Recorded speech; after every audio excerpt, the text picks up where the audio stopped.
Lelo eza le mystère de la mort. Alléluia. Amen. Le mystère de la mort. Pasteur alobi libiso yango pendant plusieurs temps. Le mystère de la mort. Alors moi, je vais essayer de parler un peu de ce que j'ai compris et de ce que Dieu a mis à cœur. Alléluia. Amen. Alléluia. Amen. Est-ce que tu vas dire il y a semaine au pasteur a côté à Bisso? Attends la rediffusion. Banan Bando la femme. Tu vas dire la hein? Mais en plus petite portion, je vais essayer de nous expliquer quelque chose que Dieu a mis à cœur et j'aimerais le partager avec nous. Alléluia. Le mystère de la mort. Répète avec moi, le mystère de la mort. Dans les Écritures, nous allons rapidement lire dans Hébreux le chapitre 2, Hébreux chapitre 2, verset 15. Hébreux chapitre 2, verset 15. Rapidement, Hébreux chapitre 2, le verset 15. Je vais vraiment être sélectif. Après, nous allons prier. Hébreux, le chapitre 2, le verset 15. Pendant que nous avons la Bible sur Hébreux, le chapitre 2, le verset 15, nous avons préparé 1 Corinthiens, le chapitre 15, le verset 26. 1 Corinthiens, le chapitre 15, le verset 26.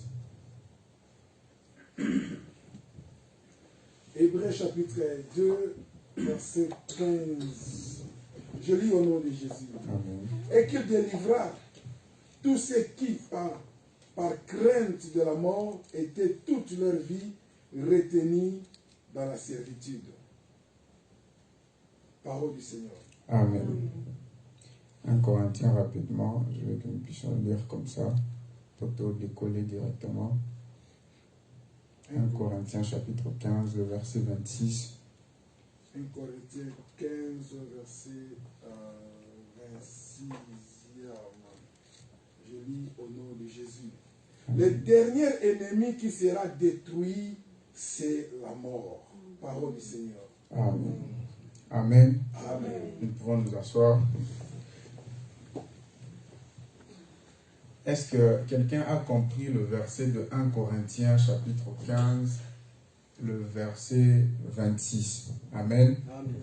La Bible dit, le dernier ennemi de l'homme sera la mort. Alléluia. Amen. Le dernier ennemi de l'être humain que Dieu a créé par lui-même sera la mort. C'est comme ça, vous verrez que pour que Jésus soit élevé, alléluia, pour qu'il puisse recevoir toutes les attributions, que ce pouvoir qu'il a été conféré, que tout ce qui lui a été donné soit en activité, il a fallu qu'il puisse vaincre la mort. Alléluia. Il a fallu à Jésus de vaincre la mort, de mourir et de ressusciter. Alléluia. Amen. Seulement ceux qui ont connu ces mystères de la mort, qui sont capables de se taper ou se battre la poitrine devant n'importe quelle situation. Alléluia. Amen. La mort que nous parlons ici, ce n'est pas seulement la mort physique. Alléluia. Amen. Ce n'est pas seulement la mort physique que nous pouvons penser quand nous parlons de la mort, mais nous devons aussi penser à la mort spirituelle, à la mort financière, à toutes sortes de morts. Alléluia. Amen. Et plus tard, peut-être, si nous avons encore le privilège de passer ici, j'en parlerai de différentes sortes de morts et de comment cela atteint notre vie. Mais aujourd'hui, nous allons plus parler de mystère de la mort en quelques lignes. Corinthiens dit, le dernier ennemi de l'homme, c'est la mort. Alléluia. Amen. Alléluia. Amen. Paul, qui était aussi écrivain, il compare la mort au sommeil. Alléluia. Il compare la mort au sommeil. Paul se sert du mort. Il a dit en quelques lignes, il parlait de s'endormir. Et dans l'original de grec, pour décrire la mort, il parlait plus de l'inconscience. Alléluia. Le grec parlait plus de la mort comme l'état d'une conscience, où une personne passait du état conscient à l'état de la conscience. Et nous allons aller peu à peu à comprendre. Aujourd'hui, quand nous parlons de la mort dans la famille, elle est évident que nous puissions le prendre par une état de frayeur. Cela nous traumatise. Elle est parfois précédée par des souffrances dans la famille. Ensuite, de beaucoup de choses. Et nous savons que la mort atteint une personne suite à la vieillesse d'une maladie, ou il y a aussi des blessures comme ça qui peuvent causer la mort à une personne. Alléluia. Mais aujourd'hui, la mort que nous parlons plus de la mort spirituelle, le seul état de la mort qui sépare l'homme à Dieu. Alléluia.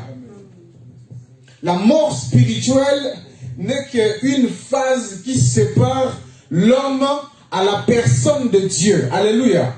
Quand une personne te dit, toi spirituellement tu es mort, cela veut dire que spirituellement tu n'es plus attaché à Dieu. Alléluia. Cela veut dire que spirituellement tu n'es plus attaché à ton Créateur. Alors que Dieu, quand il nous créait, il disait, créons l'homme à notre image. Alléluia. Pour que dès-là de cela, qu'il y ait le souffle qui va faire en sorte que cet homme soit connecté à notre esprit. Car la Bible dit, il est le Père de tous les esprits. Et c'est à cause ou par son souffle que nous avons reçu la vie. Et Dieu parle plus loin, il dit, ne savez-vous pas que vous êtes aussi des dieux? Pourquoi? Parce que dans vous, il y a mon souffle. Et alors quand vous mourrez spirituellement, cela veut dire vous vous détachez de cette connexion qui vous relie à moi. C'est pourquoi aujourd'hui nous subissons beaucoup de choses. Nous sommes exposés à beaucoup plus de choses. Pourquoi? Parce que nous sommes spirituellement morts. Alléluia. Parce que spirituellement nous ne sommes plus connectés à l'Esprit suprême. Et j'ai toujours dit comme ça, il y a beaucoup de choses ou beaucoup de gens qui parlent de liens familiales, qui parlent de démons, qui parlent de principautés. Alors personnellement, eux-mêmes, ils sont morts spirituellement. Alléluia. La connexion qui les relie avec Dieu a été déjà coupée. Et au-delà de tout ça, aujourd'hui, après cette prédication, j'aimerais que quelqu'un puisse revoir sa vie spirituelle. Parce que quand nous parlons de la vie spirituelle, nous parlons beaucoup plus de la connexion directe avec Dieu. Alléluia. Elle est souvent choquante et imprévue à la famille ou aux amis de la perte de l'être impliqué ou d'un être cher que tu as connu. Un père, une mère, un enfant, un ami, un fils, une fille. Ça a toujours été choquant.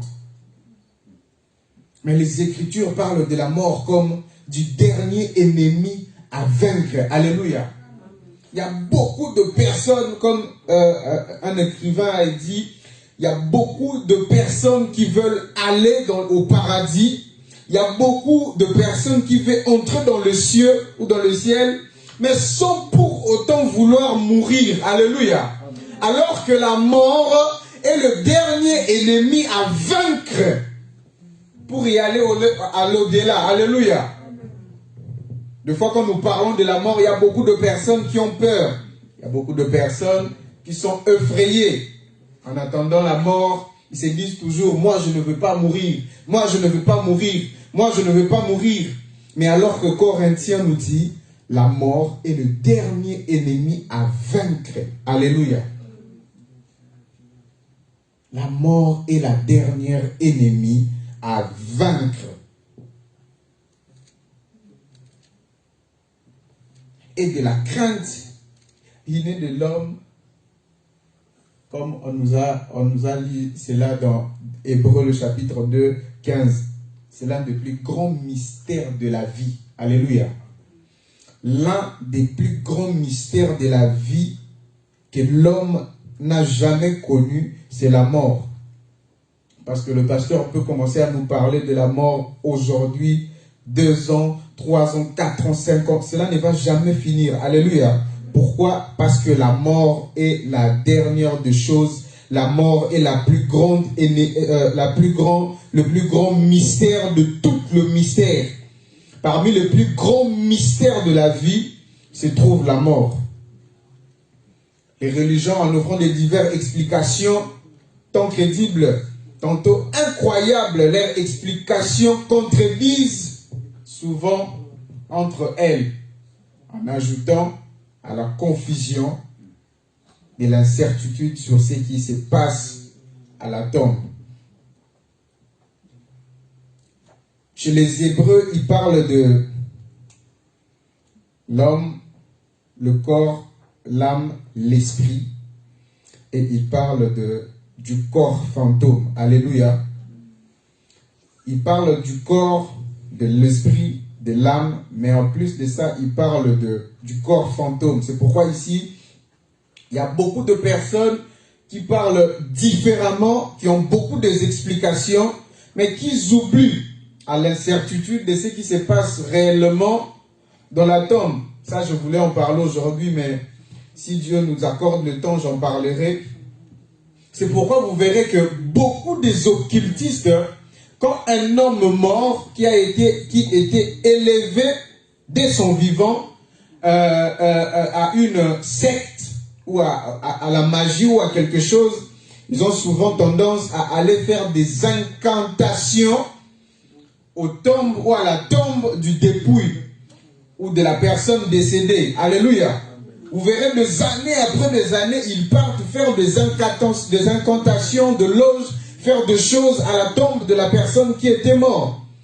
Cela ne veut pas dire que c'est l'esprit de la personne qui continue à demeurer, mais les Hébreux traduisent cela que c'est le corps fantôme de la personne qui est resté. Alléluia. Parce que les Hébreux comptent 4 mystères de la personne, qui est le corps, l'esprit, l'âme et son corps fantôme. Ça veut dire, quand la personne meurt, il y a des gens qui ont tendance à vouloir dire, je l'ai vu passer par ici. Alléluia. Je l'ai vu passer par là-bas. Ce n'est pas son esprit. Parce que quand la personne meurt, l'esprit rentre directement chez son créateur. C'est ce que le pasteur a dit ici. Alléluia. Quand la personne meurt, toutes les choses ou tout le mystère qui se ressemble dans la personne se dispersent et partent aux endroits qui lui a été conféré. L'esprit part chez son créateur, l'âme part là où ça doit partir et la conscience part là où ça doit être mémorisé. Tout de nous se répartissent et part se reposer là où ça doit être jusqu'au temps de la fin. Alléluia.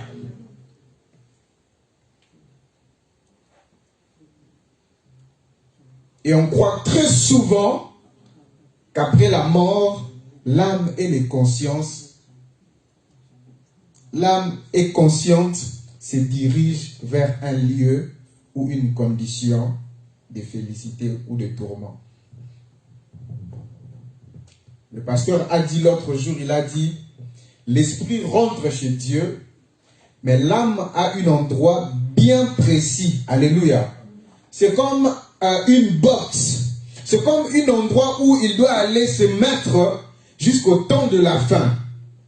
C'est pourquoi le jour de la fin, quand nous allons tous passer au jugement, Dieu ne va pas juger notre esprit. Alléluia. Parce que si Dieu nous a donné son esprit, c'est pour que ou c'était pour que nous puissions agir comme lui. Alléluia. Il dit, faisons l'homme à notre image. Et au-delà de cela, il met le souffle de Dieu, ou il met son souffle. Pourquoi? Parce qu'au-delà de tout ce que nous pouvons faire, que nous puissions avoir devant les anges déchus, ou devant le diable, que nous avons été confectionnés à l'image de Dieu. Alléluia. Ce qui fait de nous, ou ce qui nous rend, ou ce qui nous ressemble à l'image de Dieu, ce n'est pas le corps que nous possédons. Alléluia. Quelque chose que nous devons comprendre.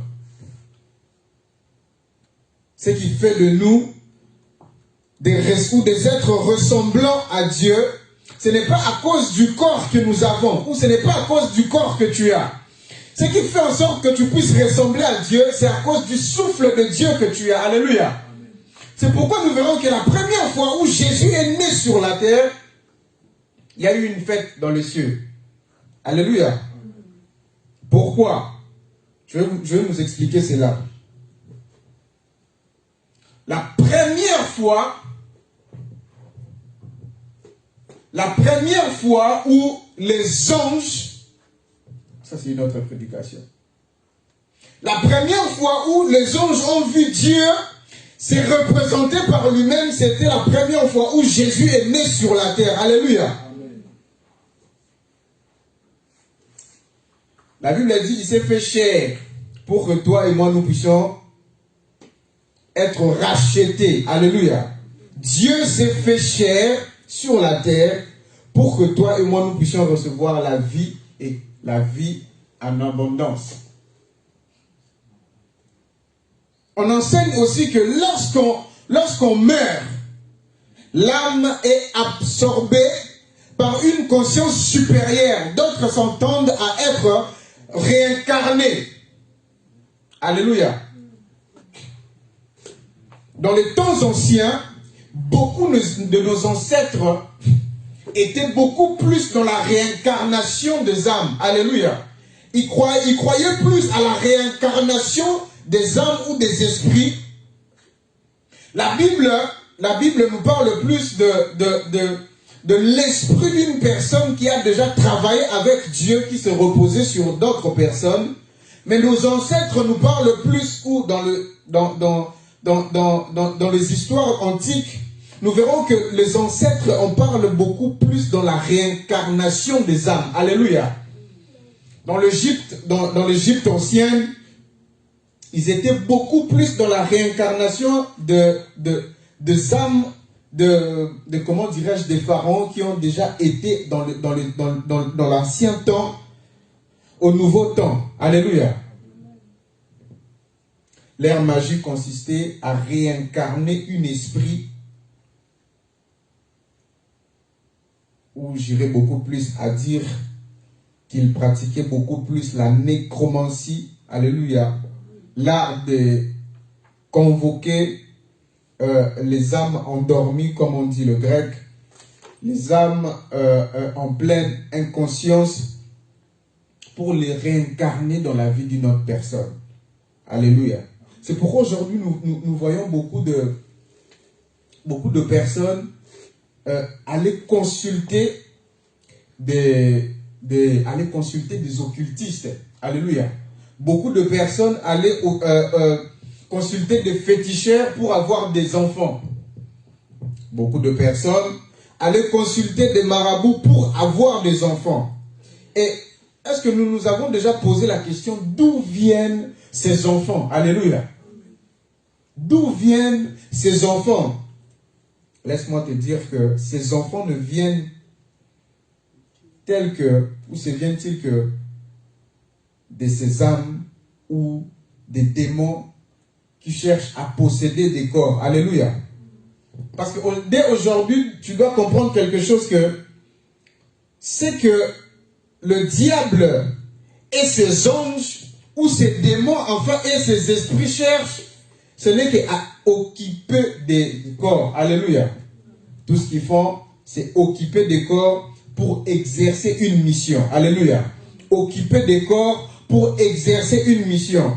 De la même façon, Dieu nous a conféré de son esprit pour que nous puissions exercer une mission, arriver jusqu'au bout de cette mission pour dire que, comme Jésus à la croix, il dit, tout est accompli. Alléluia. Pour que nous aussi, à la fin de notre vie chrétienne ou à la fin de notre marche ou marathon, que nous puissions dire que tout est accompli. Pourquoi? À cause de l'esprit qui est en nous. Alléluia. Et c'est de la même façon que le diable et ses anges ou les esprits que le diable utilise avec, cherche, c'est de pouvoir contenir un corps, afin de pouvoir exercer. Et il n'y a pas la création d'un être humain si ce n'est que sortir au sein d'une femme. Alléluia. Même Dieu savait.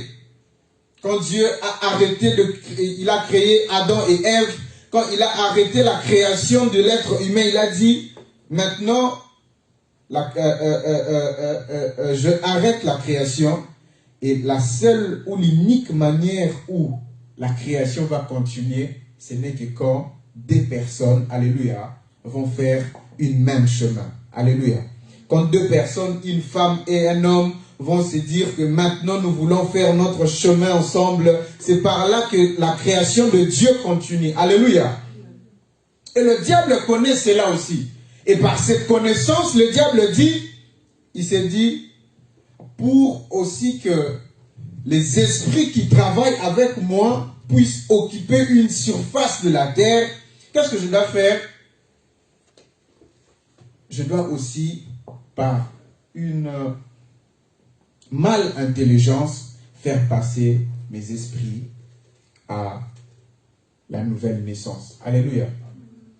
C'est pourquoi on voit des enfants comme ça. Moi, Namouké, mais la manière dont il parle, la manière dont il tient son autorité devant les gens, il n'a que 6 ans. Alléluia. Il n'a que 6 ans. Mais quand il se met à parler à une grande personne, même une grande personne a peur. Il se demande, mais c'est qui cet enfant? Comment votre enfant peut parler de la sorte? Alléluia. Ce sont ces genres des enfants qui sortent ou qui ont été donnés par un féticheur, par un marabout, par quelqu'un qui consulte les esprits impurs. Et pour savoir comment pourrons-nous déterminer avec exactitude ce que la mort est? Nous sommes des âmes immortelles. Des fois, je me suis posé la question pendant que j'étais en train de préparer cette prédication. Je me dis, est-ce que nos âmes sont immortelles? J'ai suivi beaucoup de films de science-fiction. Je me dis, est-ce que notre âme, ce n'est pas seulement une conscience que nous avons et qu'après la mort, Dieu prend cette conscience et le garde quelque part? Je me suis beaucoup posé des questions sur l'âme de la personne. C'est quoi l'âme de la personne en réalité? Alléluia. Sommes-nous une conscience une fois morte? Que deviendrons-nous? Quels serons-nous après notre mort? Sommes-nous destinés à nous rendre quelque part après notre mort en vue de recevoir une rétribution ou un châtiment quelconque? Parce que quand nous lisons la Bible, les lieux de châtiment ou les lieux de tourment existent. Alléluia. Pour ceux qui ont posé des actes peu croyants ou des actes non bons à l'œil de Dieu. Qu'est-ce qui se passe-t-il réellement lorsque la personne rend son dernier souffle? Dernièrement, pendant que j'étais en train de travailler, j'étais même en train de parler avec mon père. Pendant que j'étais en train de travailler, un jour on m'a dit, tu vas être là, il y a une personne qui doit mourir. Alléluia. Je ne savais même pas. On m'a dit, viens. Je viens. Moi, je pensais que j'allais travailler normalement. On m'a dit, non, toi, tu dois vraiment être là-bas à l'intérieur. Tu dois voir comment. Donc, tu dois passer avec cette personne jusqu'à son dernier souffle. On ne sait pas s'il va mourir aujourd'hui ou demain, mais tu dois être avec lui. J'étais effrayé. Je me suis dit, mais c'est la première fois que je puisse consister. Bon, une personne est déjà morte sur mes mains. J'ai perdu une petite sœur que j'ai transportée pour aller à l'hôpital, oui, mais ça, maintenant, c'est une personne que je ne connais pas. S'asseoir comme ça et l'observer jusqu'à son dernier souffle. Donc, à chacun de son mouvement, tu dois t'en tenir compte, l'écrire. C'est comme si tu es en train d'accompagner la personne à son dernier souffle. Alléluia. Et j'étais là avec la personne jusqu'à ce que son souffle change, jusqu'à ce que sa manière de respirer change, et jusqu'à ce que j'entende comme si l'interputeur,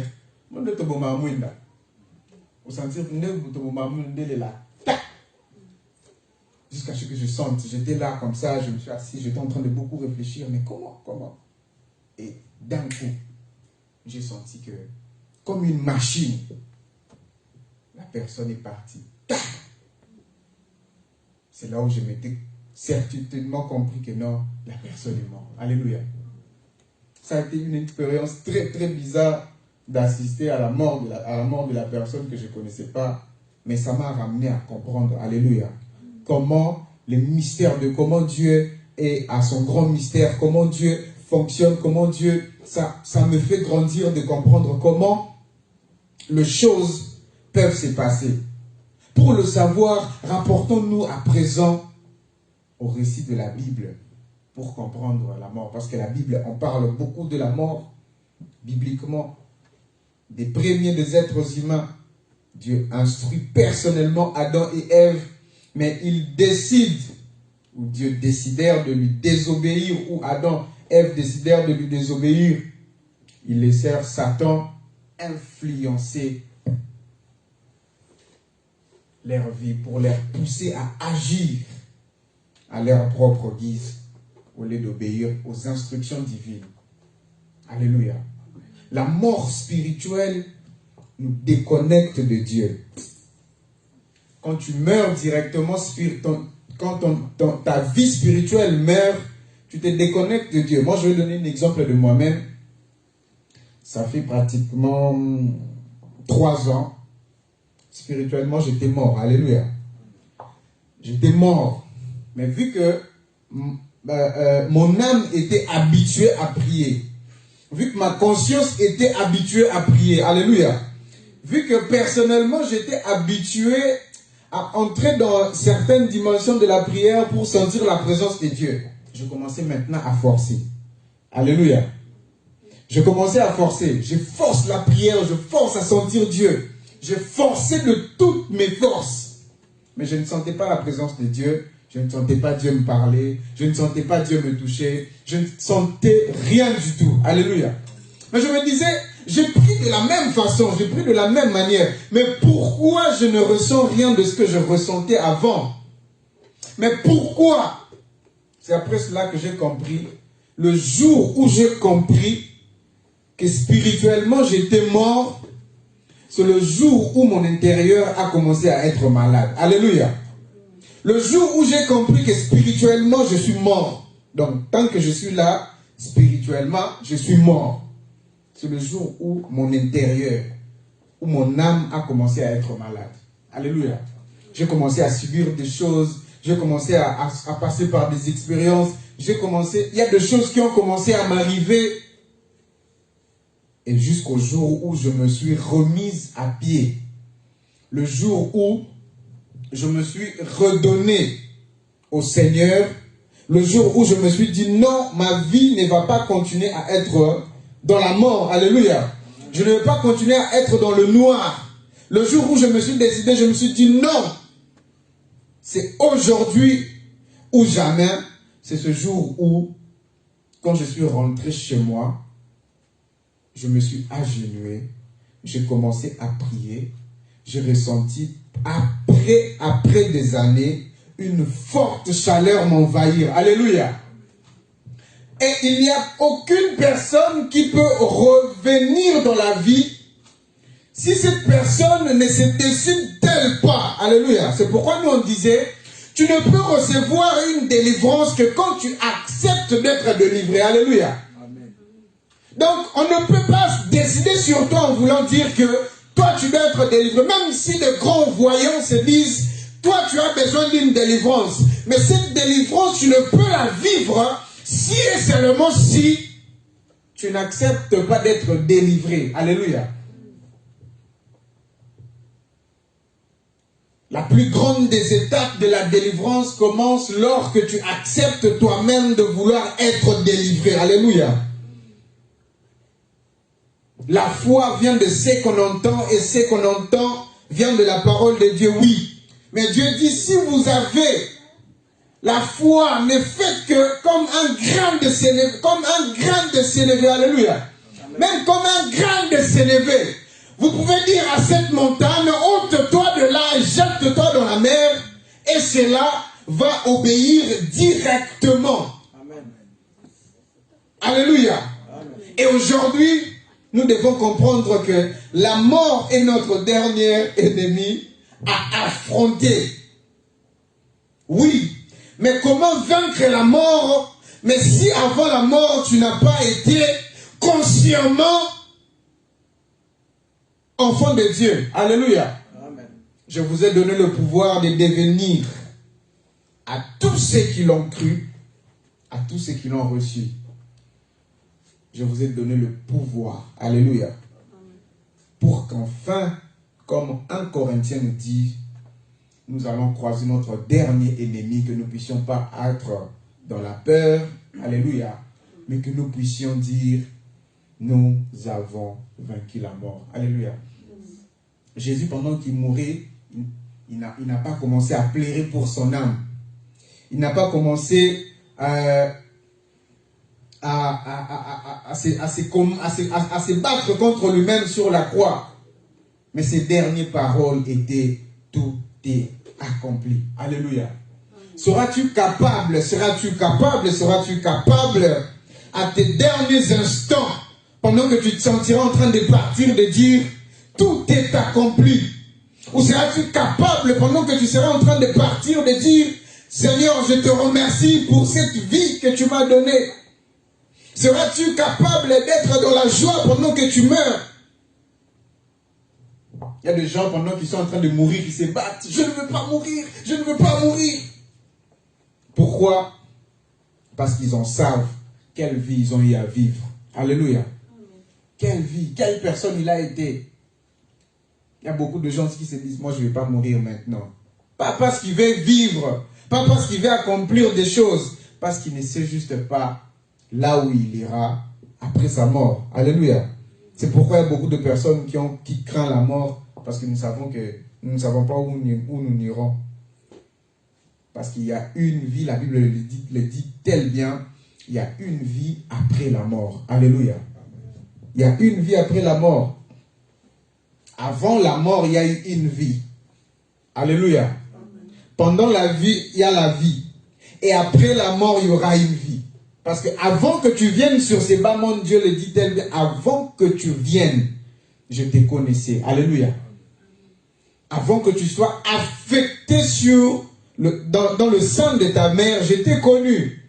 Et avant que tu naisses, pendant ces 3 mois de vie, tous ces mystères qui se passent pendant ces 3 mois, alléluia, je t'ai connu. Et je t'avais établi.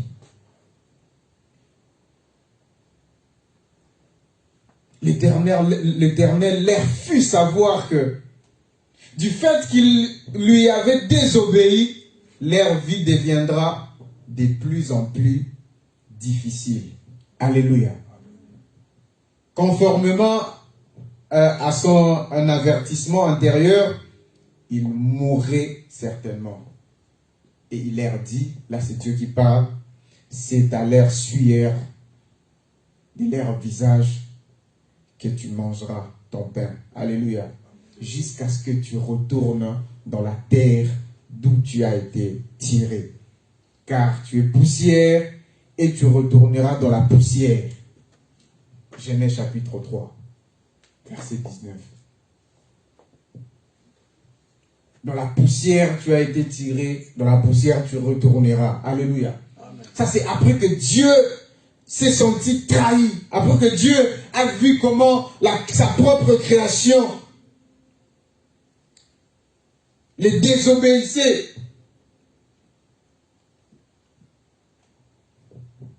Pourquoi? Parce que Adam et Ève, spirituellement, elles étaient déconnectées de la connexion qui les reliait avec Dieu. Alléluia. Tout ce que nous devons connaître aujourd'hui, ou au plus grand prix que nous devons savoir que cela nous coûtera, si et seulement si nous perdons ou si nous rompons la connexion qui nous rallie à Dieu. Alléluia. La gloire de la seconde maison, la Bible dit, sera plus grande que la gloire de la deuxième maison. Oui. Pourquoi la gloire de la deuxième maison a été plus grande que la gloire de la première maison? Parce que la gloire de la première maison a été confectionnée avec des objets de peu de valeur. Alléluia. À une petite taille. Ça a été fait facilement. Mais la gloire de la deuxième maison a été confectionnée avec des objets de plus grande valeur. Alléluia. À un espace étendu, c'est de la même chose. La grâce que tu as aujourd'hui de Dieu, tu l'as reçue facilement. C'est parce que Dieu, par sa volonté, alléluia, par son voulu, il a voulu que tu puisses recevoir la grâce que tu as. Parce que nous, quand nous naissons, quand nous prenons vie sur ces bas mondes, nous avons une grâce particulière que Dieu donne à tout un chacun. Alléluia. Mais quand tu perds cette grâce, pour que Dieu puisse te donner une seconde grâce, cela nécessite une prix. Alléluia. Le prix à payer pour la deuxième grâce ou pour la seconde grâce est beaucoup plus que de ce que tu as reçu pour la première fois. Alléluia. À la première fois, ça peut vouloir être les sacrifices de tes parents, les sacrifices de tes grands-parents. Alléluia. Que Dieu se décide de te faire grâce à cause de cela. Mais pour la deuxième fois, si tu perds la grâce de la première fois que tu avais, Dieu ne voit plus les sacrifices de tes parents. Il ne voit plus les sacrifices de tes grands-parents. Il ne voit plus les sacrifices de ton pasteur. Il ne voit plus les sacrifices des gens qui prient pour toi. Alléluia. Dieu regarde maintenant à ton propre sacrifice. Tu as reçu Dieu parce que le pasteur t'a imposé le main, ou tu as reçu le Saint-Esprit parce que le pasteur t'a imposé le main. Oui. Mais après que tu es parti, tu as fait des choses qui ont attristé le Saint-Esprit, qui ont coupé les ponts, ou qui a fait en sorte que spirituellement tu meurs. Laisse-moi te dire que pour que Dieu te refasse confiance, il te doit à faire de nombreux sacrifices. Alléluia. Des fois, un sacrifice suffit, mais des fois, plusieurs sacrifices en vaut la peine. Amen. Alléluia. Nous existons physiquement, nous vieillissons. Et nous finissons par mourir, tout comme Adam et Ève, dans leur vieillesse. Comme Dieu les avait promis, poussière, vous êtes tête, vous avez été tirés, poussière, vous vous retournerez. Ou vous retournera dans la poussière.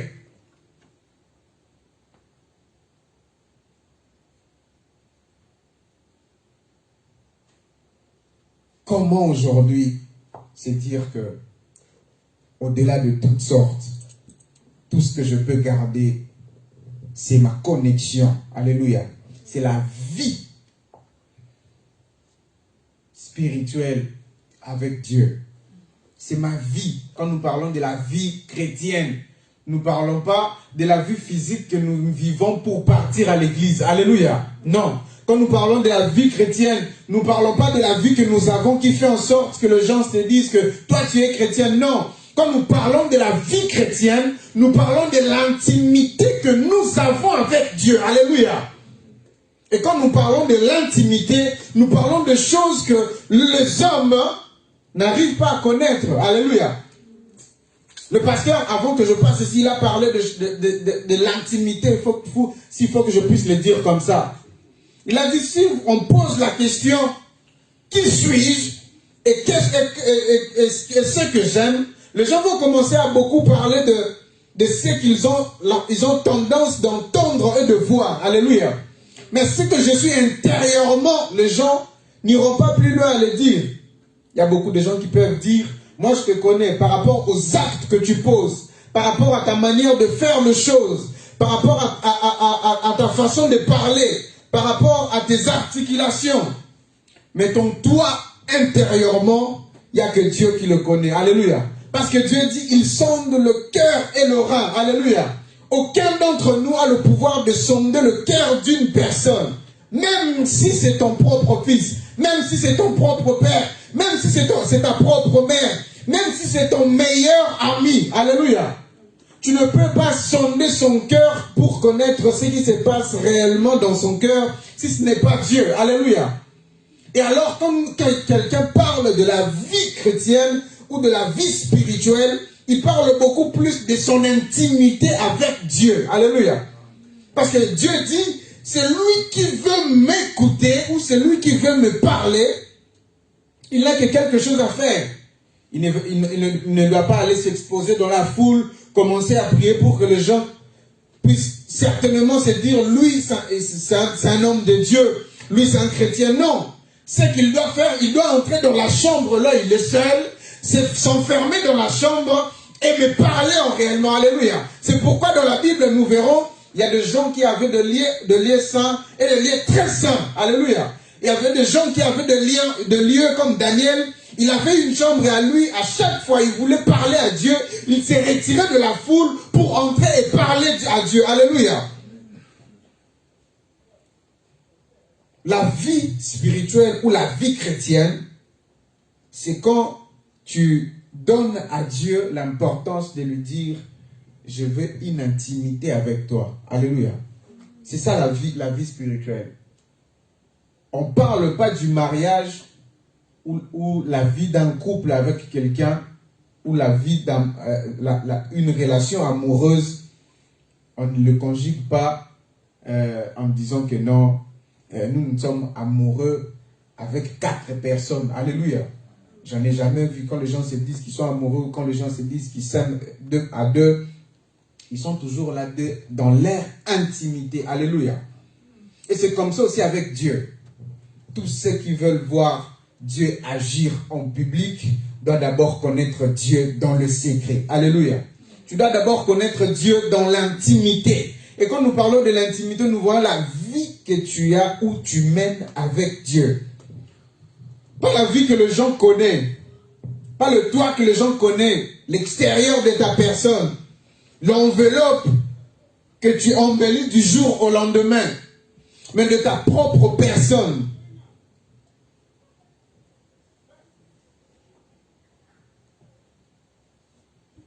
Salomon, après avoir observé le cycle de la vie, il fit remarquer que nous autres humains aspirons à une existence éternelle. Alléluia. Il n'y a personne sous ce bas monde qui a aimé mourir, à part Jésus-Christ. Alléluia. Lui, depuis le début, il savait qu'il allait mourir pour nos péchés. Que sa mort devait remettre l'équilibre dans le monde des esprits. Alléluia. Que sa mort devait remettre un grand respect pour le Dieu qui a créé les cieux et la terre. Dans Ecclésiaste chapitre 3, le verset 11, là où Salomon est en train de parler de cela. Sachez que la mort est inévitable. Nous cherchons à découvrir un sens plus profond à la vie. Alléluia. Il y a beaucoup de chercheurs, il y a beaucoup des écrivains, il y a beaucoup de savants qui ont utilisé ce terme de Salomon parce qu'il y a beaucoup d'écrivains comme ça qui se basent beaucoup plus sur l'intelligence et la sagesse de Salomon. Parce que Salomon est un mystère. Alléluia. Salomon, dans la Bible, est l'unique personne qui a contenu l'intelligence et la sagesse. Alléluia. Céleste et divine que Dieu l'avait conférée. Après qu'il a demandé cela. Il n'y a que la mort qui donne un sens à la vie. Alléluia.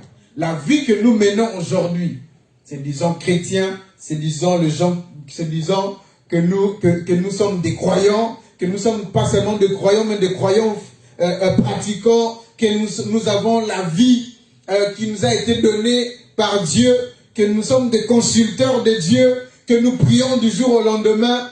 Tout ce que nous faisons aura un sens seulement quand nous allons mourir. Alléluia. C'est comme ça que nous voyons les Abraham dans la Bible, le Moïse, tous ces gens être élevés après qu'ils ont eu à connaître la mort. Alléluia. Pourquoi? Parce que toute leur vie a été un mystère. Toute leur vie ont été une vie par laquelle ils ont cherché, ils ont été avec Dieu dans l'intimité. Alléluia. Moïse parlait de la part de Dieu, était la baffle de Dieu aux oreilles de tous ces Hébreux. Mais la plus grande chose, ou la plus bonne de toutes les choses qui faisait que moi j'ai beaucoup aimé, qu'il s'est retiré toutefois avant d'être convaincu. Alléluia. Il s'est retiré, il parlait à Dieu et il attendait jusqu'à ce qu'il soit convaincu de ce que Dieu voulait vraiment. Et quand il parlait devant les gens, il parlait avec certitude. Alléluia. C'est pourquoi Dieu dit, c'est poussé par l'Esprit de Dieu que tout le monde a parlé de la part de Dieu. Alléluia. C'est poussé par l'Esprit de Dieu que les hommes parlent de la part de Dieu, que les hommes annoncent la bonne nouvelle. Alléluia. Et c'est quoi une âme? La fausse conception que l'on a toujours de la mort sont très souvent dues à ce que l'on se méprend sur la nature de l'âme. Une âme, c'est quoi? Il y a beaucoup de personnes qui se posent la question comme ça, au juste, c'est quoi l'âme? C'est quoi l'âme? C'est quoi l'âme? Alléluia. Toi aussi qui se pose des questions. C'est une question inévitable. Hein? Salomon le dit, la mort pour un être humain est inévitable. Alléluia. Et pendant que nous nous posons des questions, c'est quoi la mort? C'est quoi la mort? Les Hébreux traduisent la mort souvent en français comme par âme ou créature. Dans la Bible, ils disent, je vais essayer d'être plus rapide, parce qu'ils appellent ça nefesh, mot qui signifie essentiel, créateur qui respire. Lorsqu'ils emploient cela dans la Bible, le mot nefesh signifie généralement créature vivante et a un souffle de vie. Il est occasionnellement un sens similaire de respirer par personne ou par vie. Comme je l'ai dit, j'en parlerai des différentes sortes de morts ou des différents types de morts. Mais aujourd'hui, nous parlons encore de la mort. Ce qui est nature ou ce qui est de nature a étonné bien de gens, beaucoup plus. Les veillées, par exemple, les récits de la création, de la vie. Parce qu'il n'y a pas seulement la vie sur la terre, alléluia. Il y a la vie dans la mer aussi. Sous la terre, il y a la vie, alléluia. Parce qu'il y a des créatures comme ça que Dieu a créées. Il y a d'autres que nous avons vues et il y a d'autres que nous ne connaissons pas. Il y a d'autres que nous n'avons jamais vues. Alléluia. Dieu n'a pas seulement créé des êtres humains, des hommes, d'ailleurs, nous sommes peut-être créés en dernière position. Quand Dieu a fini sa création, a créé toutes les créatures qu'il pouvait créer, il a dit, bon, maintenant créons l'homme à notre image. Alléluia.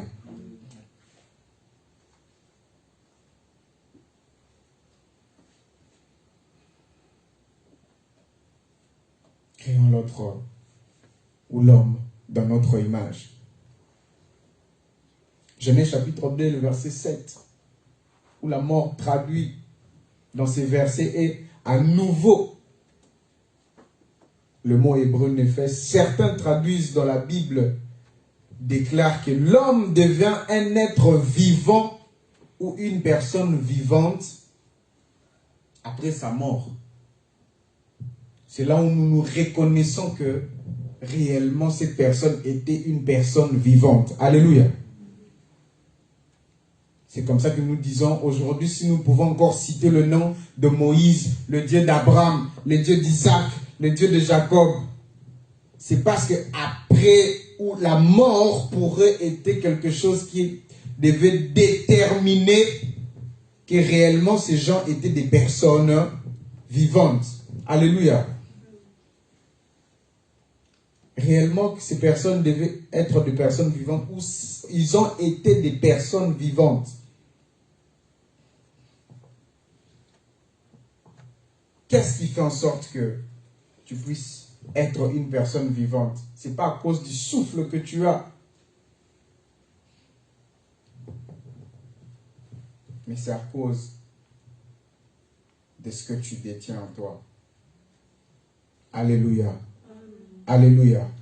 Aujourd'hui, Dieu ne veut juste nous rappeler que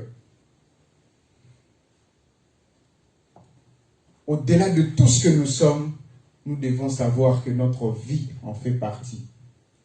Quand je parle de notre vie, je parle de notre vie avec Dieu. Alléluia. Amen. Je parle de notre connexion que nous avons avec Dieu. Je parle de notre vie que nous entretenons avec Dieu. Je parle de la conscience que nous avons pour Dieu. Je parle de la conscience que nous savons que Dieu existe. Je parle de la conscience que nous avons qu'un seul Dieu.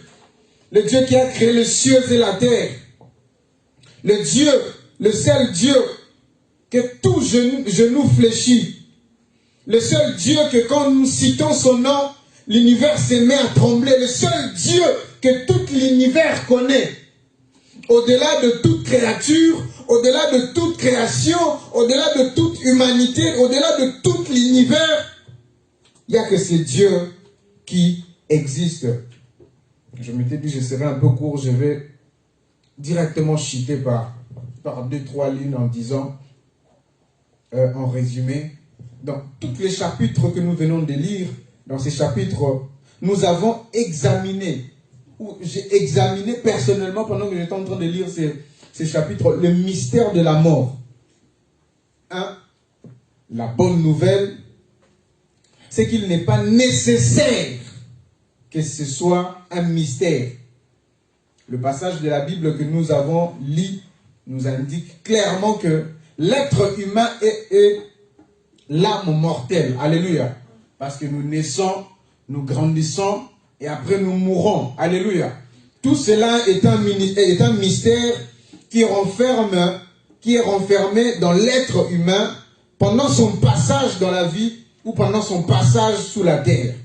Parce que la Bible nous dit, nous ne sommes que des passagers, alors nous devons savoir comment nous tenir et nous contenir dans ces bas mondes. Alléluia. Amen. Vous êtes dans le monde, mais vous n'êtes pas de ce monde. Alléluia. Vous n'êtes là que pour un temps. Vous êtes là comme des pèlerins. Et pendant que votre marche ou votre marathon sur la terre va finir, votre dernier ennemi sera la mort. Alléluia. Amen. Tu peux affronter n'importe quel affrontement. Tu peux affronter n'importe quelle montagne que tu peux affronter. Mais sache-le où tu dois le savoir aujourd'hui, si tu ne le savais pas, que ta dernière muraille à percer, c'est la mort. Alléluia. C'est pourquoi on ne doit pas beaucoup se lamenter aujourd'hui. Quand on se lamente beaucoup, il y a quelque chose qui me fait face. Aujourd'hui, je n'arrive pas à faire ceci. J'ai beaucoup de montagnes. Maman, papa, frères et sœurs, tu ne sais pas ce qui t'attend en dernier lieu. Alléluia. À la dernière position, tu ne sais pas ce qui t'attend pour que cela puisse déterminer réellement qui tu es ou qui tu étais. Alléluia. La mort vient de la vie d'une personne. Si cela vient de Dieu, parce qu'ici nous parlons de la mort du contexte de Dieu. Alléluia. Nous parlerons aussi de la mort du contexte d'une mort inattendue. Cela viendra avec le temps, si nous avons encore le temps de nous tenir debout, ou si Dieu nous fait grâce. La mort du contexte non voulu, mais la mort selon la volonté de Dieu. Quand Dieu décide en sorte que de reprendre une vie, Corinthiens nous dit le dernier ennemi de la personne, c'est la mort. Quand Dieu se décide de te faire affronter devant la mort, c'est pour que cela détermine réellement qui étais-tu pour qu'après la mort, que tu aies une vie. Alléluia. Parce que la Bible nous dit, après la mort, il y a la vie. Alléluia. Et tu ne peux vivre après la mort que si tu Est-ce que je suis avec quelqu'un? Tu ne peux vivre après la mort que si tu combats et tu vains la mort. Alléluia. Nous sommes une église qui est appelée le vainqueur. Nous sommes appelés à vaincre toutes sortes d'obstacles. Mais nous devons savoir que le salut est individuel. Alléluia. Ce n'est pas parce que nous sommes une église de vainqueurs, le jour où Dieu décide de mettre la mort à ta porte, nous allons venir avec toi pour combattre la mort. Alléluia. Non. Alléluia. C'est une étape où quand Dieu décide de mettre la mort sur toi, tu dois te dire que maintenant je dois combattre la mort pour qu'après la mort je puisse avoir une vie éternelle. Alléluia. Amen. Il y a la vie après la mort. Mais comment tu peux vivre après la mort si tu ne gagnes pas le combat de vaincre la mort qui a été placée devant toi? Et tant que chrétien, croyant, pratiquant, tu ne peux pas avoir peur face à la mort. Quand Dieu se décide de mettre la mort devant toi, tout ce que tu dois faire, c'est de rendre grâce à Dieu comme a fait Jésus. Alléluia. Jésus leva ses yeux vers le ciel. Il rend grâce à Dieu. Après, il dit, tout est accompli. Pourquoi il rendait grâce à Dieu? Parce qu'il savait que il avait la certitude qu'il allait vaincre la mort. Et après avoir vaincu la mort, il allait être élevé au-dessus. Jésus connaissait déjà le récompense qu'il allait avoir après avoir vaincu la mort. Nous on chantait, il a vaincu, il est sorti du tombeau, il est vainqueur. On a chanté cette chanson. Alors si tu veux vivre ou si tu espères à une vie éternelle après la mort, ou si tu espères à vivre après la mort, tu dois savoir comment se tenir pendant que tu es encore vivant. Alléluia. Entretiens ta vie pendant que tu vis. Hier, c'est le passé. Aujourd'hui, c'est un mystère. Et demain, c'est un mystère. Mais aujourd'hui, c'est le présent. Aujourd'hui, nous en sommes. Il y a beaucoup de gens qui se disent, non, moi je vais faire ça demain. Tu ne connais pas ce qui t'attend demain. Alléluia. Prépare ta vie maintenant. Commence à préparer l'endroit où ton âme ira dès maintenant. Ne te dis pas que quand je vais rentrer à la maison, que je vais commencer à voir comment, où est-ce que j'en suis, où est-ce que mon âme ira. C'est dès maintenant que tu attends ces paroles. Pose-toi la question. Mon âme, où ira mon âme? Alléluia. Amen. Il y a beaucoup de personnes, il y a beaucoup de chrétiens qui font une erreur à beaucoup plus s'inquiéter pour leur esprit que leur âme. Alléluia. Il y a beaucoup de personnes qui s'inquiètent beaucoup plus pour leur esprit. Ah, moi je m'inquiète pour mon esprit. Je sais pas. Tu n'as pas à t'inquiéter pour ton esprit.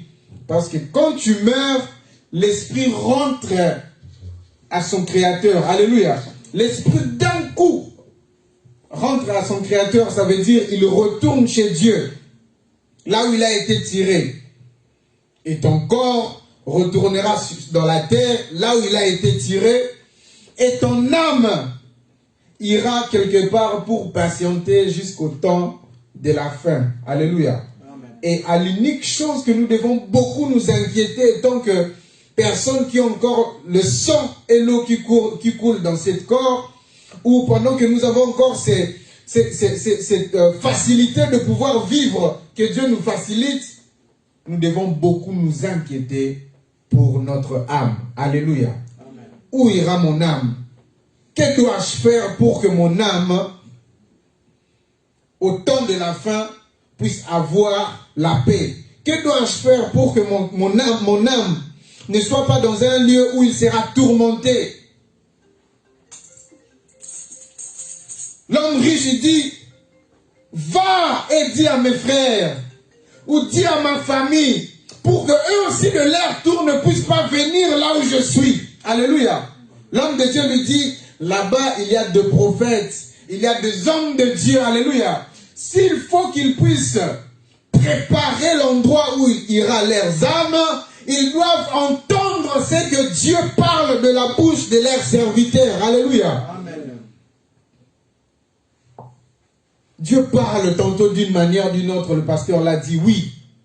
Mais si tu n'arrives pas à comprendre les tantôt d'une manière, les tantôt d'une autre de Dieu, tu ne sauras pas où ira ton âme. Alléluia.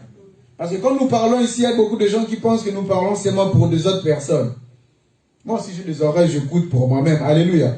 Amen. Ça veut dire que je nous prêche, nous tous. Je nous conscientise, nous tous, à ce que Dieu fait en sorte que nous puissions connaître ce matin et que nous puissions beaucoup nous inquiéter à notre âme qu'à notre esprit. Alléluia. Parce que c'est l'âme qui en rendra des comptes devant Dieu par rapport à la conscience qui est affectée dans l'âme. Alléluia. Prie beaucoup pour ton âme, afin que Dieu t'en fasse grâce, afin que Dieu fortifie ton esprit, d'occuper beaucoup plus ton âme dans de bonnes choses, dans de bons actes, dans de bonnes œuvres, dans de bonnes paroles, dans de bonnes choses. Alléluia. Pour que cela crée un équilibre, ou que cela puisse être le prix à payer devant Dieu. Moi, j'ai beaucoup lu ou j'ai beaucoup suivi des documentaires qui parlaient de la mythologie égyptienne, grecque et tout, mais c'est beaucoup plus chez les Égyptiens. Et ils avaient une balance qu'ils avaient. Et cette balance, de l'autre côté, il y avait une pierre, c'était un peu une pierre mystique. De l'autre côté, c'était une place où, quand la personne mourait, il prenait son cœur et il mettait là-bas. Alléluia. La balance faisait en sorte, c'était tellement mystique, parce que c'était de la magie. La balance faisait en sorte que si la pierre là pèse plus que ton cœur, il savait que l'âme de la personne allait être une âme tourmentée. Mais si ça pèse à côté du cœur, il savait que cette personne, là où il est, il a reçu le prix ou le billet de passer à l'au-delà. Alléluia. C'est comme ça qu'il pouvait connaître que cette personne est maintenant à un endroit de paix. Mais aujourd'hui, ce n'est plus le cas. Aujourd'hui, Dieu nous a donné le monopole de nous-mêmes de pouvoir connaître, alléluia, où nous irons. Parce que tous, comme nous sommes là, nous les savons du jour au lendemain. Nous avons l'Esprit de Dieu qui témoigne du jour au lendemain nos actes que nous posons. Alléluia. Et à chaque fois que nous posons de bons actes, il y a l'Esprit de Dieu qui est en nous, qui continue de nous encourager. Alléluia. Qui a déjà reconnu ça dans sa vie? À chaque fois que tu fais des choses, tu sens en toi comme si tu t'encourageais personnellement. Alléluia. Ce n'est pas toi, c'est l'Esprit de Dieu qui est en toi, qui fait en sorte de te faire des éloges par rapport à des choses que tu es en train de commettre. Mais quand tu fais de mauvaises choses aussi, il y aura ton esprit à l'intérieurement de toi, ou les gens qui parlent beaucoup plus de sa conscience. Moi, ces derniers temps, ma conscience est en train de me parler. Non, c'est l'Esprit de Dieu, alléluia, qui t'interpelle que ce que tu es en train de faire, ce n'est pas bon. Ce que tu es en train de dire, ce n'est pas bon. Ce que tu es en train de manger, ce n'est pas bon. Ce que tu es en train de boire, ce n'est pas bon non plus. Et alors, voilà ce que tu dois faire, tu dois faire, tu dois faire. Mais si tu demeures dans cela, toi-même, le jour où tu vas connaître, où tu vas comprendre que tu es en train de mourir, tu ne vas pas vouloir mourir. Tu vas commencer à pleurer avant même que les gens te pleurent toi-même. Alléluia. Tu commences déjà à te pleurer avant que les gens te pleurent. Parce que moi, j'ai écouté beaucoup des histoires comme ça. Notre oncle, avant qu'il meure, il ne parlait plus, il pleurait seulement. Alléluia. Il pleurait pourquoi? Alléluia. Il pleurait seulement. Parce qu'il n'avait plus la force de parler. Il faisait des gestes et il pleurait. Il a pleuré pendant 3 jours et après il est mort. Parce qu'il savait qu'il ne pouvait pas mourir comme ça sans qu'il puisse dire quelque chose. Et aujourd'hui, nous avons le temps. Le pasteur a dit au début que ce n'est pas pour rien que nous sommes plus tous rassemblés en ces lieux pour écouter la parole de Dieu. Ce n'est pas pour rien que nous sommes rassemblés tous en ce lieu pour prier Dieu. Ce n'est pas pour rien que nous sommes rassemblés tous en ces lieux pour élever le nom de Jésus. Alléluia. Amen. C'est parce que nous savons l'importance que nous donnons à Dieu, mais que nous savons aussi que vaut mieux une journée ou vaut mieux un jour ici que 1000 ailleurs. Alléluia. Parce qu'ici, nous devenons de meilleures personnes. Ici, nous devenons meilleurs plus qu'on a été. Ici, nous écoutons des choses où Dieu nous conseille à être de bonnes personnes, à poser de bons actes, à se rendre compte que notre âme en vaut beaucoup plus que tout ce que nous pouvons chérir sur ces bas mondes. Alléluia. Amen. Prends beaucoup plus soin et conscience de ton âme. Quand tu laisses ton esprit ou quand tu prends beaucoup plus conscience de ton âme, cela continue à t'encourager à garder la connexion avec Dieu. Alléluia.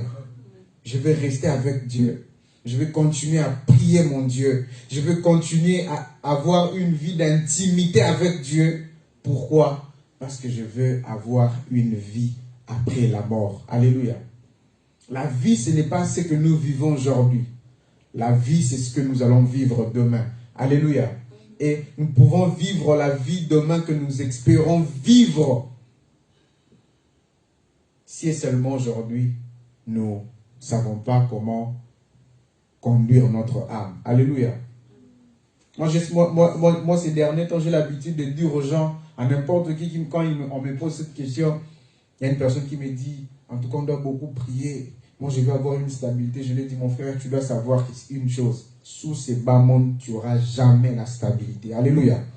Sous ces bas mondes, il n'y aura jamais la stabilité, il n'y aura jamais la paix, rien du tout. Alléluia. Mais tout ce que tu peux espérer pour ta vie aujourd'hui, tu ne peux l'avoir qu'après la mort. Parce que même Jésus nous dit, je rentrerai auprès de mon Père pour vous préparer une place. Alléluia. Pour que pendant tout ce temps, avant la fin du temps, que nous puissions vous créer un endroit où il n'y aura pas de peine, pas de douleur, rien du tout. Alléluia. Un endroit en abondance. Jésus, quand il dit, je suis venu afin que mes brebis aient la vie et que cette vie soit en abondance, il n'a pas dit que cette vie, nous allons le vivre ici. Alléluia. Il n'a pas déterminé le lieu où nous allions vivre cette vie. Mais laisse-moi te dire que le lieu où nous vivrons cette vie, ou le lieu où cette vie va nous être vécue, ce n'est que là où Jésus est retourné auprès de Père pour nous préparer cette place. Alléluia. Amen. Vous êtes dans le monde, mais vous n'êtes pas de ce monde. Nous sommes là que pour nous préparer. Alléluia. Nous sommes là que pour passer des étapes. Si Dieu a permis en sorte que tu puisses être sous ces bas mondes, c'est pour que tu te prépares à quelque chose. Et c'est quoi cette chose? C'est la fin de ta vie. C'est la mort que nous allons tous affronter. Parce que moi je crois que les gens doivent redéfinir la mort d'une autre manière. Beaucoup de gens, quand ils attendent la mort, ils ont toujours peur. La mort fait peur, la mort fait peur. Parce que beaucoup de gens n'ont pas ou n'ont jamais eu le temps de parler vraiment réellement de la mort. L'apôtre Paul, ou dans 1 Corinthiens, on nous dit la mort est un dernier. On peut le comprendre facilement. Alléluia. La mort, oui, c'est un mystère. Tout ce qui est mystère, c'est normal, on ne peut le comprendre. Mais c'est un dernier ennemi que nous devons vaincre. Que tous, étant que chrétiens ou étant des personnes qui exercent une foi, que nous devrions vaincre cela pour que nous puissions accéder à notre vie éternelle. Alléluia. Amen. Depuis l'époque d'Adam et Ève, tous les êtres humains ayant vécu sont morts. Alléluia. Amen. Tous. Une mort physique. Même si Dieu prenait l'onction qu'il a travaillé avec un homme qui est mort, le conférait sur une autre personne. Même si Dieu prenait les manteaux d'une personne morte pour le donner sur une autre personne, mais physiquement, ils étaient tous morts. Alléluia. Même Jésus y compris. Il est venu, il est mort physiquement et il est ressuscité. Mais quand on parle de la mort spirituellement, on ne parle pas de la mort définitive. Même l'apôtre Paul en parle dans 1 Corinthiens chapitre 15. Alléluia. Comme tous meurent comme Adam et même aussi tous reviennent en Jésus. Toute la promesse que Jésus nous a été donnée, ça peut que être réalisé quand tu meurs et que ton âme a reçu l'équilibre d'aller où? Ça doit aller dans les lieux de repos. Alléluia. Tu ne peux vivre cela que si tu es une bonne personne. Une bonne personne, pas parce que tu poses de bons gestes, tu fais de bons actes, tu fais de bonnes actions, tu parles en bien des gens, tu penses en bien des gens. Non. Une bonne personne parce qu'en intimité, tu as une grande intimité avec Dieu. Alléluia. Dieu ne te dira pas qu'il ne te connaît pas parce que tu poses des bons actes, parce que tu parles de la part de Jésus. Dieu, quand il te dira qu'il ne te connaît pas parce qu'intimement, il ne t'a jamais connu. Alléluia. C'est pourquoi tu dois connaître Dieu. Parce que même les Hébreux, quand ils parlent de connaître Dieu, ils disent connaître Dieu dans son intimité. Alléluia. Connaître Dieu dans son intimité. L'apôtre Paul, après 30 ans de ministère, il dit, de tout ce que j'ai connu, de tout ce que j'ai expérimenté, il est beaucoup plus mieux de connaître Jésus. Alléluia. De tout ce que j'ai fait, de tout ce que j'ai dit, de tout ce que j'ai été, au-delà de tout cela, il est beaucoup plus mieux de connaître Jésus. De connaître Jésus dans son intimité. Pour qu'après demain, qu'ils ne te disent pas que moi je ne t'avais pas connu, ou je ne t'ai jamais connu, ou je n'ai jamais entendu parler de toi. Alléluia. Une autre étape essentielle de nous, ou nous,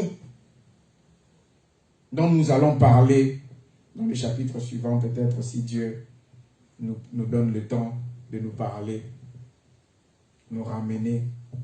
Nous allons parler de cela, les différents types de la mort et comment la mort atteint la vie d'une personne. Là, j'en parlerai d'une manière un peu globale. Mais ce que Dieu nous demande aujourd'hui, c'est que nous puissions prendre beaucoup plus soin de notre âme et que nous puissions demeurer toujours connectés à lui. Alléluia. Amen. Dans son intimité. C'est comme ça que Dieu, au dernier temps du jugement, dira que lui, je l'ai connu. Il y a de cela, moi je crois que fortement, il y a de cela, de ces personnes comme ça que Dieu dira, tu passes comme ça, on t'appelle par exemple, le pasteur Charles, il passe comme ça devant Dieu, il dit, faisez-lui passer. Alléluia. Sans qu'il puisse te questionner 2, 3, 5 mots. Alléluia. Pourquoi? Parce qu'intimement, il te connaît. Je l'ai dit et je le répète, l'apôtre Paul, après 30 ans de ministère, dit, dans tout ce que j'ai expérimenté, il est beaucoup plus mieux de connaître Jésus. Alléluia. C'est lui qui connaîtra Jésus. C'est lui qui connaîtra Jésus. Il connaîtra tous les mystères. Parce que la Bible dit, dans Jésus est caché les mystères. Alléluia. Sont cachés tous les mystères et la science qu'une personne doit connaître. Alors tu ne peux connaître le mystère de la vie, ni la science qui fait en sorte que le monde puisse être conduite sans que tu puisses connaître la vie de Jésus. Alléluia. Je connais un secte, au-delà de tout ce qu'ils font, ils cherchent et ils puisent tout ce qu'ils font dans la Bible. Alléluia. Parce qu'ils en savent que seulement dans Jésus, qu'il y a la science et la connaissance de la sagesse de tout ce qui peut faire en sorte que ce monde tourne. Alléluia. Alors, nous allons incliner nos têtes rapidement. Nous allons incliner nos têtes. Tu vas te poser des questions. Te plains-tu beaucoup pour ton âme ou pour ton esprit? Parce que si tu continues à te plaindre beaucoup plus pour ton âme, tu dois arrêter à partir d'aujourd'hui. Parce que là, l'esprit que nous avons, c'est le souffle que Dieu a envoyé. Le souffle que Dieu nous a donné pour que nous puissions avoir à l'intérieur de nous une petite portion de la divinité.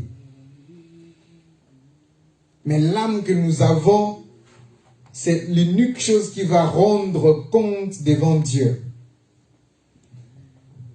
Et prends beaucoup plus conscience de ton âme. Et vois-toi de quel endroit ou de quelle manière de personne es-tu par rapport à ton âme, pas par rapport à ton esprit. Et une chose que Dieu nous demande encore aujourd'hui, cet après-midi, c'est que nous puissions rester toujours connectés à lui. Et que nous puissions connaître que la vie chrétienne, ce n'est pas seulement la vie que nous vivons, la vie que les gens nous voient. Ce n'est pas parce que les gens nous voient prêcher, ce n'est pas parce que les gens nous voient prier. Mais la vie chrétienne, c'est l'intimité que nous avons avec Dieu. C'est ce qu'on appelle la vie chrétienne. C'est ce qu'on appelle la vie avec Dieu. Incline ta tête et dis de moi à Dieu. Par rapport à ce que tu as écouté aujourd'hui. Par rapport à ce que tu as compris. Au-delà de tout ce que tu as compris. Les mystères de la mort, oui. Mais c'est quoi la mort? Nous avons compris par 1 Corinthiens. La mort, c'est le dernier mystère. C'est le dernier combat ou c'est le dernier obstacle que nous, étant que chrétiens, que nous allons vaincre, que nous devons vaincre pour que nous puissions passer à vivre une vie éternelle ou une vie à l'au-delà. Prie ce Dieu, que Dieu t'aide à rester toujours sous tes pieds, que Dieu t'aide à cause de l'Esprit de Dieu que tu as sur toi, que de continuer à demeurer sous ses pieds, que tu continues à demeurer cette bonne personne selon la Bible que Dieu veut en faire, afin que tu puisses être pour continuer la mission que Dieu veut que tu puisses exercer avec lui. Élève ta voix et prie ce Dieu.